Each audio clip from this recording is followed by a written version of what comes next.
Bonjour à toutes et à tous, bienvenue, place à l'actualité régionale, mais avant tout cela, un point rapide sur vos prévisions météorologiques en ce mardi, avec une petite mauvaise nouvelle, la grisaille continue de s'installer dans le nord et le Pas-de-Calais, les nuages vont être aussi accompagnés de petites pluies par endroits.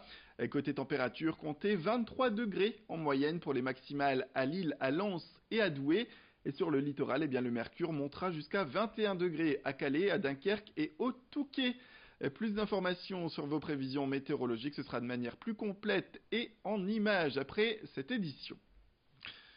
Les titres et une vingtaine de députés La République En Marche ont co-signé une tribune publiée dans le JDD ce week-end pour aller plus loin concernant l'ouverture des magasins le dimanche. Parmi eux, Benoît Potry, le député de la 8e circonscription du Pas-de-Calais. Pour lui, le projet de loi sur la croissance des entreprises, dit la loi Pacte, est une solution aujourd'hui pour revenir plus en détail sur le sujet du travail dominical. Pour lui, la loi Macron datant de 2015 permettant l'ouverture des magasins le dimanche est un succès, il faut aller plus loin. Elle permet de concurrencer Internet d'une part, mais aussi de préserver le lien social dans les boutiques 7 jours sur 7. On l'écoute. Les derniers chiffres du commerce physique ne sont pas très bons. La fréquentation dans les magasins a baissé de 3% sur les 5 premiers mois de l'année, alors qu'en même temps, le commerce sur Internet a progressé de 10%. Donc je pense que depuis de nombreuses années, le chiffre d'affaires des commerces baisse et qu'il faut réagir. Alors il y a différentes pistes et l'ouverture du dimanche peut être une piste pour faciliter et faire rebondir le chiffre d'affaires des commerçants. C'est une piste sensible aussi. C'est une piste sensible, c'est pour ça qu'on veut rien forcer, on ouvre le débat, c'est juste ouvrir le débat. Le gouvernement a lancé un plan de revitalisation des centres-villes et la question peut se poser aussi de savoir si avec ce plan, l'ouverture du dimanche dans les centres-villes peut être une piste pour justement enrayer le déclin du commerce. Et avant la rentrée qui arrive à grands pas d'ailleurs, la mairie de Calais profite des vacances pour investir dans la rénovation de son parc immobilier scolaire. L'objectif est d'accueillir au mieux d'ici septembre les 7000 élèves du secteur. Des travaux variés qui vont du désamiantage des sols à la réfection des toitures en passant par de petites rénovations de façade pour le confort des élèves bien sûr ou pour une plus grande sécurité au quotidien. Des investissements qui coûtent 612 000 € à la mairie de Calais. Corentin Escaillé est allé rencontrer les élus pour parler de l'importance de ces chantiers. Non, c'est pas une question de risque, il y a aussi l'aspect sécuritaire qui peut rentrer en jeu. On parlait d'amiante ou alors pourquoi pas de fenêtres à changer parce que celle-ci pourrait poser quelques problèmes aussi sécuritaires ou tout simplement d'étanchéité. C'est pas que de la sécurité ou c'est pas simplement un risque encouru par les enfants. Je dis bien c'est remettre aux normes et embellir les établissements scolaires. C'est tout à fait logique, tout à fait normal qu'une municipalité se penche très sérieusement sur ces sujets.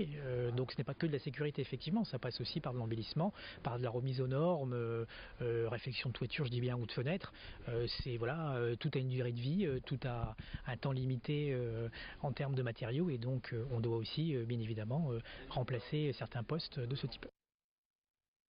Et pour terminer cette édition, le grand angle de la rédaction, direction la ville de Dèvres, où le village des métiers d'art abrite une dizaine d'artisans regroupés dans un complexe de 2000 mètres carrés. Une structure gigantesque où le public est le bienvenu. C'est l'occasion pour lui d'ailleurs de découvrir en direct le savoir-faire de ces artisans. Nous sommes allés pousser les portes de ce temple dédié à la décoration notamment.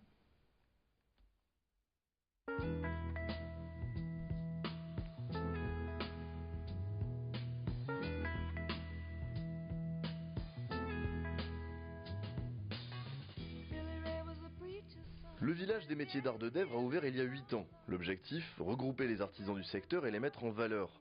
Ébénistes, menuisiers, sculpteurs, bijoutiers ou encore graveurs, les métiers sont nombreux et ici tout le monde peut venir les observer à l'œuvre. La visite simple est gratuite et des visites guidées payantes sont organisées par la structure. C'est des métiers très différents les uns des autres et on peut observer justement l'espace de travail des artisans sans les déranger. Donc on voit leur création et on peut éventuellement les apercevoir quand eux sont présents puisqu'ils sont totalement autonomes et indépendants par rapport à nos horaires d'ouverture. Donc ce qui fait que les artisans vont et viennent en fonction de leurs besoins d'entrepreneurs. Mais le village des métiers d'art n'est pas uniquement fait pour le public. Les artisans y trouvent non seulement une certaine visibilité, mais aussi un vrai soutien de la part des autres créateurs présents dans la structure. Quand j'ai démarré, j'étais dans un atelier tout seul. Les coups de blues, c'est pas toujours évident, tandis que là, un coup de blues, on n'a pas le temps, quoi. On a toujours le voisin qui passe, remonter le moral. Puis bon, quand on a l'un ou l'autre problème, on a toujours quelqu'un pour aider. Si ce n'est que pour charger des pièces un peu lourdes, pour bouger des trucs, on a toujours quelqu'un qui sera là. Le bâtiment est conçu pour offrir aux visiteurs un angle de vue intéressant sur les ateliers, sans pour autant déranger les artisans dans leur travail. C'est là le principal atout du village des métiers d'art. En se réunissant et en ouvrant leur atelier au public, les créateurs ont une vitrine intéressante pour attirer de nouveaux clients. Il y a des showrooms aussi dans lesquels on peut présenter ce que l'on fabrique, avec un magasin aussi. Et donc ça peut apporter aussi une clientèle, forcément. Les gens viennent, se rendent compte et peuvent revenir ou font des achats en direct. Ça, c'est pas négligeable. Chacun des artisans ici, en fonction de ce qu'on fait, on peut déclencher un coup de cœur. C'est déjà arrivé et ça arrivera encore. C'est le but du jeu, quoi, forcément. Bon, ça fait partie du jeu aussi, hein, de faire découvrir notre métier aux enfants. Puis qui sait, ça peut devenir des clients futurs.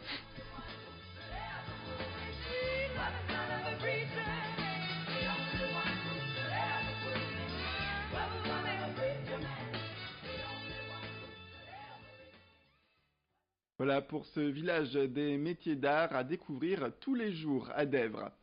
C'est la fin de cette édition. Merci à toutes et à tous de nous avoir suivis. Restez avec nous tout de suite après le jingle. Retrouvez vos prévisions météorologiques complètes. Sans oublier un prochain flash info qui arrive comme toujours au prochain quart d'heure.